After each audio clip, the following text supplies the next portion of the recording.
was in life.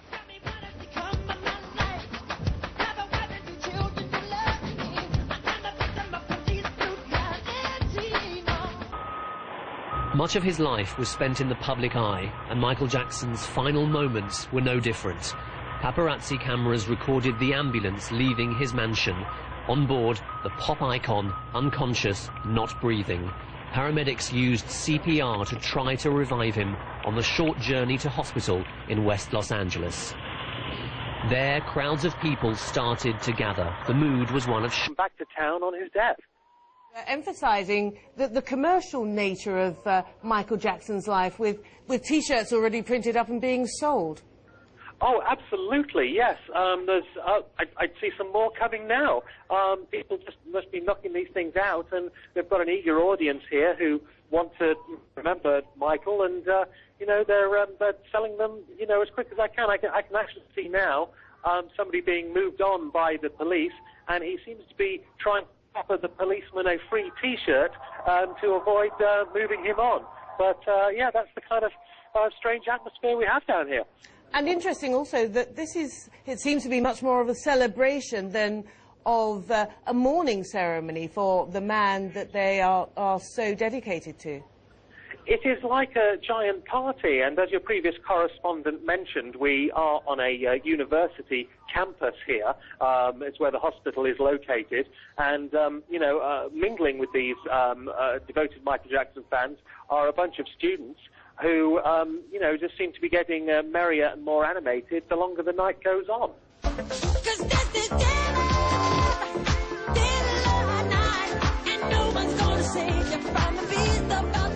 You have to go back to 1982 to truly understand Michael Jackson's success. It was the year he released Thriller. It sold a record 51 million copies.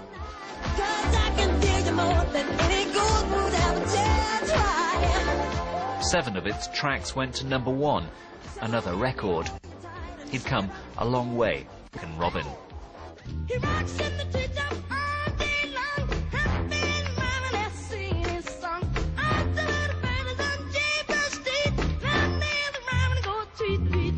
He'd begun performing with his brothers when he was just 5 years old.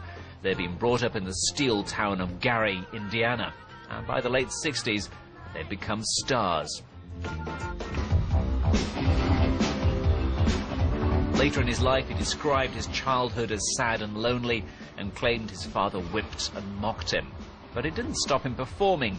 By the 80s, he'd gone solo and become the biggest star in the world.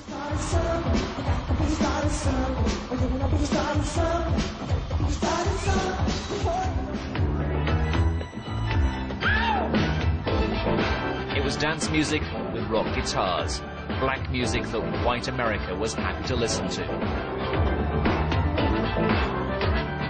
And while he continued to sell millions, this was his peak both creatively and commercially.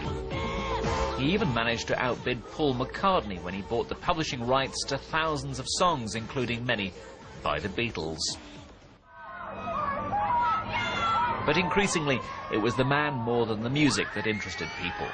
Some of it might simply have been showmanship, such as his close attachment to a chimpanzee called Bubbles, and rumours that he slept in a hyperbaric chamber. But his appearance suggested something deeper.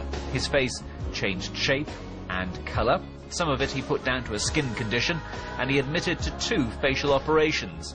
Others suspect there were many more.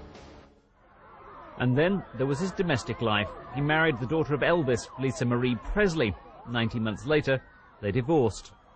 His first 2 children, Prince Michael and Paris Michael, came after his marriage to Debbie Rowe, a nurse who was said to be helping him with his skin condition. And a 3rd child, Prince Michael II, appeared several years later. He may have been prepared to dangle the baby out of a hotel window.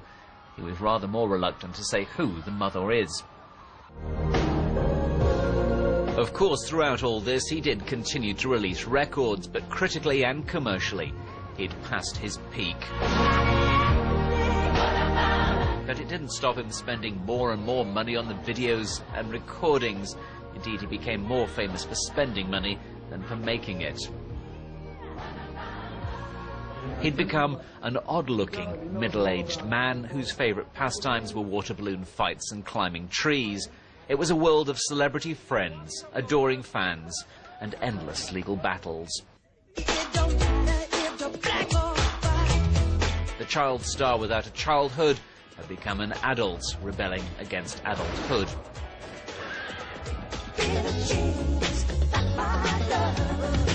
But behind the scandals, the lifestyle and the showmanship, an extraordinary career, the first black star of the MTV generation. A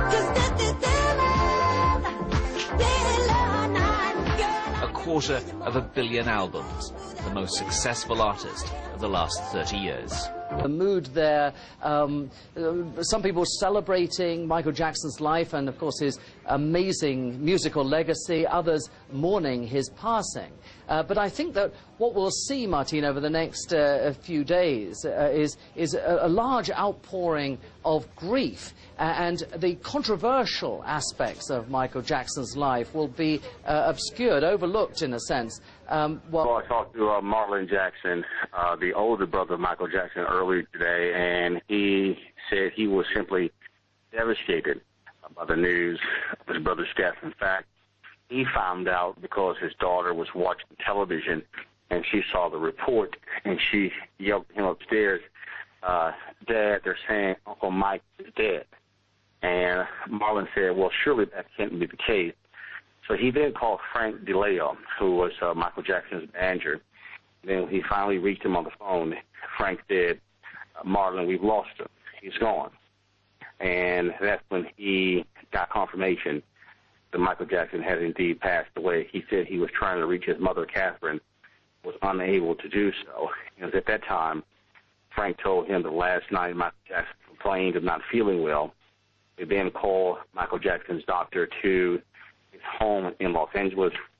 Frank told him that between last night, this morning, we don't know what happened. All of a sudden, when they went to go to Michael Jackson this morning, he was simply in cardiac arrest. He was not breathing. He was rushed to the hospital. And, of course, it was there that he was declared dead. And so the brothers began to call each other. They did not have opportunity to reach folks in different parts of the country. Joe Jackson, of course, lives in Las Vegas. His mom, Catherine, lives in L.A. She managed to the hospital along with Latoya Jackson, as well as Jermaine Jackson. Marlon is in Atlanta. So the family is dispersed all across the country. No word exactly where Janet Jackson is. He hadn't been feeling well, you say. How concerned was the family then about Michael's condition? Well, actually, I talked to Marlon and asked when was the last time that he talked to Michael, and he said that he did so at a family gathering May 14th. Marlon had returned back from Africa, and he said that at the family gathering, the Jackson family, he said that Michael was looking fine, was looking well.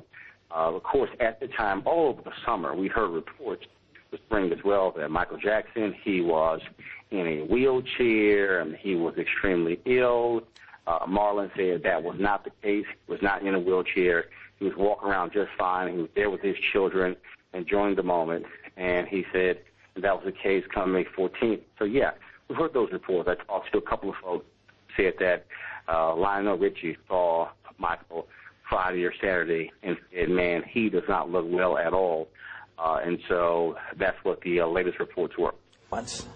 And so we had the benefit of enjoying him while he was here, and we will enjoy him forever through his music.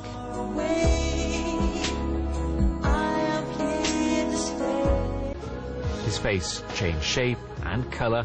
Some of it he put down to a skin condition, and he admitted to 2 facial operations. Others suspect there were many more. Of course, throughout it, he continued to release records, but he'd passed his peak. His appearance was more than odd, and his friends questioned his eccentricities, but also